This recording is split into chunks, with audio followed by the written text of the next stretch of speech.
what are your plans for the off season and possibly playing or just doing individual workouts?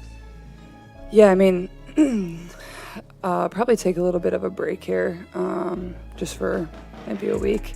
I don't really want to lose a ton of the stuff I've worked on, and just trying to get my body back to full health. There's some USA basketball stuff I need to. They misjudged the storm they were about to unleash, believing they could just remove her from the story. Caitlin Clark's exclusion from the Team USA selection for the Summer Games was already the most contentious decision in women's basketball history, but fresh material indicates that the disrespect went much beyond a straightforward rejection. We are discussing an almost unbelievable degree of pettiness. According to leaks from inside the selection process, there was an offer on the table that was so offensive that it was essentially meant to be turned down before the last door was shut in her face. There are rumors that league executives thought about giving Clark a position as a glorified alternate, but with a catch that went straight to the heart of her personality. They supposedly intended to give her jersey number 12 instead of her famous number 22. Jersey numbers are more than simply numbers in the world of professional basketball. They are prestige symbols. In hoops culture, number 12 is commonly known as the benchwarmer special, the jersey you give to the final player on the squad in order to fill a spot. Players like Sophie Cunningham, an athlete renowned for her fire and grit, are said to have stepped up and refused to comply with the league's complex politics as a result of the offer, which was so disrespectful that it sparked a tremendous mutiny behind the scenes. This was a declaration of war against the new period rather than merely a roster selection. You must comprehend Caitlin Clark's brand in order to comprehend why this jersey number rumor is so shocking. She is an economy, not simply a player. Her name is connected with the number 22. It's in the record books, it's on the backs of thousands of supporters, and it symbolizes the shift in women's sports. The purported suggestion by the Team USA selection committee that she wear number 12 was a deliberate attempt to damage her reputation. You are not the star here, it was implied. Being in this room at all is a blessing. This fits the gatekeeping storyline that has been prevalent throughout the whole season.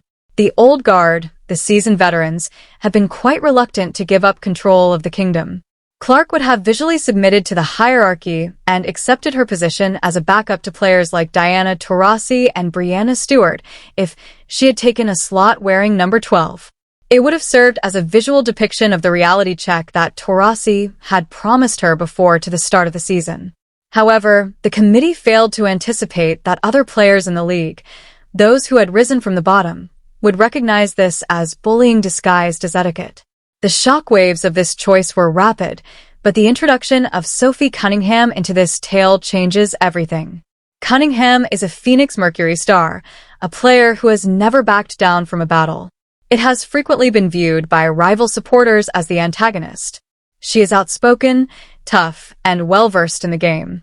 For her to purportedly take a position against the abuse of Clark suggests a huge shift in the locker room dynamic. The media frequently depicts Caitlin Clark in opposition to the WNBA, supposing that every seasoned player despises the newbie. However, Cunningham's stated dissatisfaction with the politics indicates that some players are tired of the gatekeeping. The writing on the wall is visible to them. They realize that Clark is the tide that raises all boats.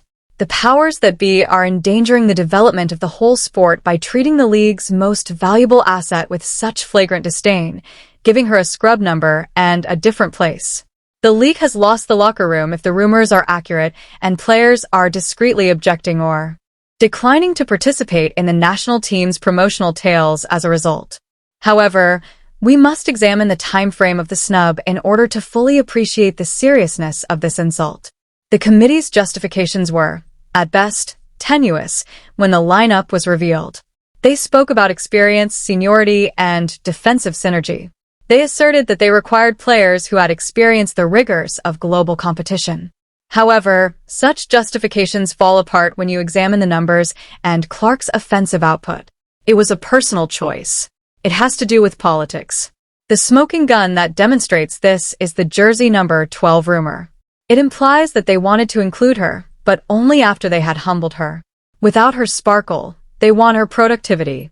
They tried to sell tickets using her name, but they made her sit on the bench while wearing an irrelevant number. It is a traditional kind of hazing, more appropriate for a high school cafeteria than the top level of professional athletics. And that's precisely why there has been such a strong pushback. The supporters are not foolish.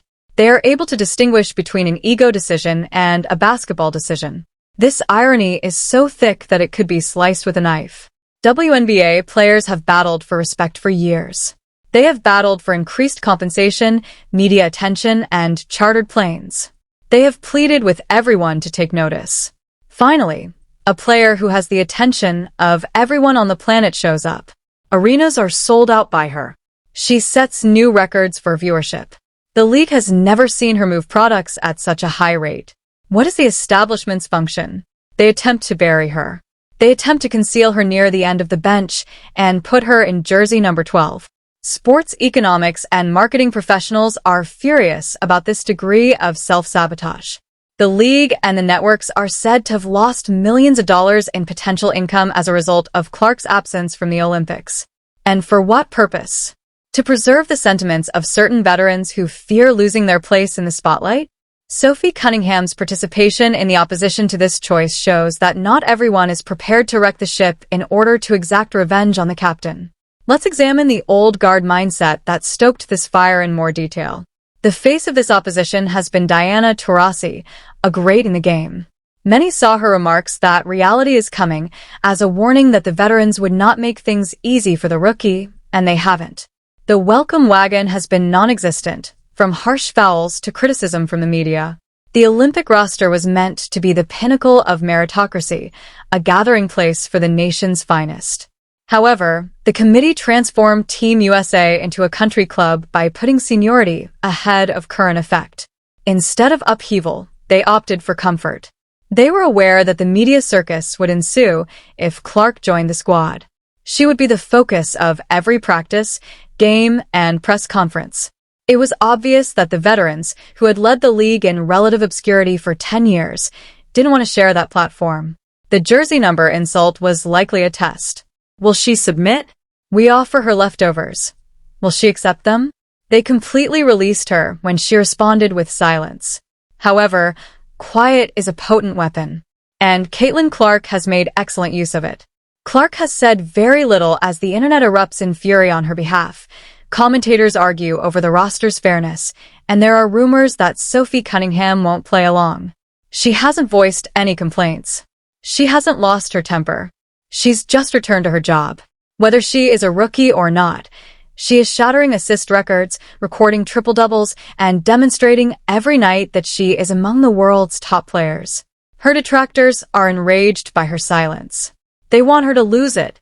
In order to defend their treatment of her, they want her to seem entitled. However, she draws attention to how trivial the league's actions are by choosing the high road. If she had grumbled about being offered jersey number 12, they would have dubbed her a diva. By ignoring it and focused on basketball, she exposes them as the bullies. It is impossible to overestimate Sophie Cunningham's significance in this story.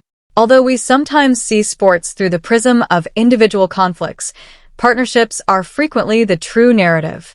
Cunningham embodies the WNBA's grinder attitude. Darling, she's not a media personality. She battles for every bit of respect she receives. Millions of admirers who share her displeasure at Clark's treatment would be validated if the claims are accurate. It demonstrates that these are not only irrational fan notions. It demonstrates that there is an awareness inside the league that things have gone too far.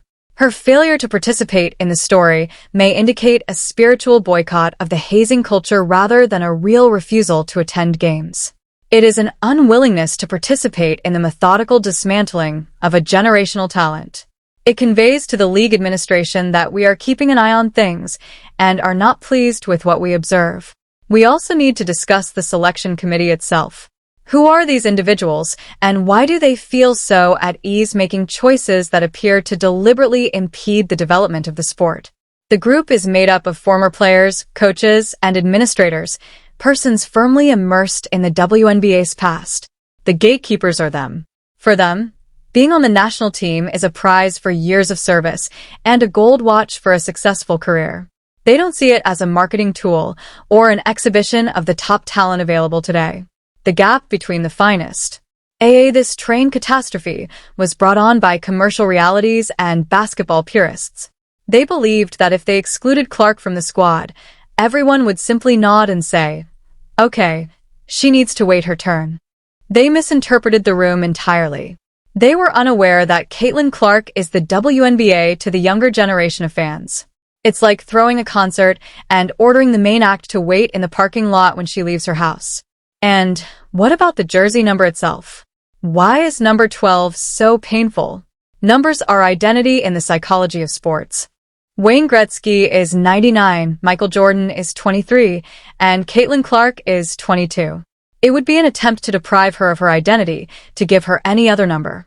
However, offering a number that is explicitly linked to the end of the bench is a particular kind of psychological warfare. You are interchangeable, it says. On a larger scale, it is a microaggression. It's the type of stuff that leaves athletes with a lifelong chip on their shoulder. If this rumor is accurate, the committee didn't simply make a roster selection, they created a monster. They provided Clark with all the inspiration she would ever need to smash every record in the book.